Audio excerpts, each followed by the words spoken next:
In this part of the lecture, we will explore several typical power forecasting methods that are widely used for load and renewable energy profiles. We start with two simple non-parametric approaches, the similar day average curve and the clustering-based forecasting. Then, we move to several representative machine learning models, including MLP, ravine-based normalization methods, LSTM, TCN, and so on. Later, we discuss methods suitable for limited sample scenarios, beginning with a classical linear ARMA formulation and extending to nonlinear AR methods such as kernel-rich regression-based autoregressive methods. Finally, we will give a brief introduction to the geometrically constrained methods. The similar day average method is a simple non-parametric approach that relies entirely on historical days with patterns similar to the target day.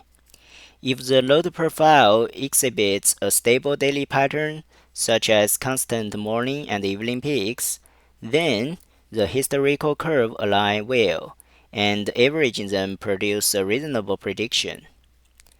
This idea is illustrated here. We first select several past days that show similar shapes, take their point-wise average, and then obtain a smooth and reliable forecast curve. However, when the underlying pattern is not stable, as shown in the bottom row, the historical profiles become highly inconstant. In this case, taking an average no longer captures meaningful structure, and the method fails to provide accurate predictions. This leads to the development of the clustering-based method in the following page. Next, we look at clustering-based forecasting. The main idea is to group historical daily power profiles into several typical patterns and associate each pattern with certain contextual features such as day type or month. These patterns will later be used to forecast a new day by matching it to one of the clusters. To do this, we apply k-means clustering. The algorithm divides all daily profiles into k classes, each containing profiles with similar temporal shapes. Now, let's take a closer look at how k-means clustering actually works on daily power profiles. In this sketch, every point represents one historical daily profile, and the distance between points reflects how similar or different their shapes are. The first step is to initialize k cluster centers. We choose k profiles that minimize the total similarity distance. This means we want the initial centers to be well separated, so that each one represents a different region of the data space.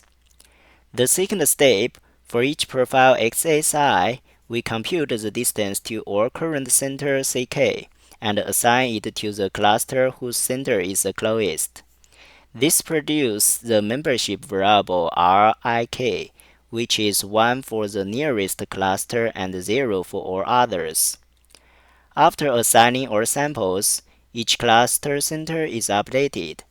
The new center is simply the average of all profiles assigned to that cluster. This averaging step produces a smoother and more representative centroid curve that better reflects the typical daily shape of that cluster. These two steps, assignment and update, repeat iteratively until the centers stop changing or the improvement becomes very small. At convergence, we obtain the final k typical daily patterns. Each cluster has a centroid curve which serves as the typical profile for that group. These centroids summarize the main daily shapes constrained in that historical data. We then compute or assign feature sets to each cluster.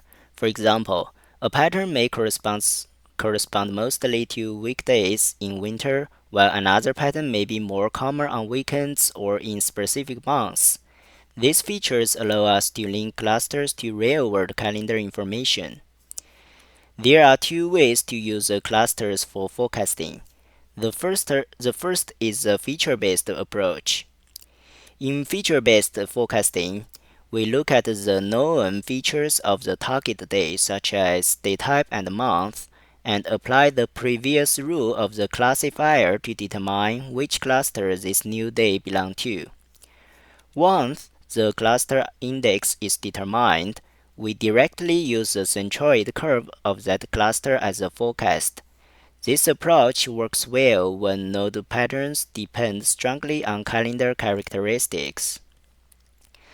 The second forecasting track is based on profile similarity. Here, instead of using features, we match the target day's partial or early profile to the cluster centroids. In many applications, we may already know the first few hours of the target day. We use this partial profile as a similarity reference. We compare this partial curve with all cluster centroids and select the closest one in terms of distance. The centroid corresponds to the best match is then used as a forecast for the rest of the day. The similarity-based method is especially effective for intraday or day-ahead forecasting when early measurements are available. For the next section, we will continue to introduce the machine learning-based forecasting methods. That's all, thank you.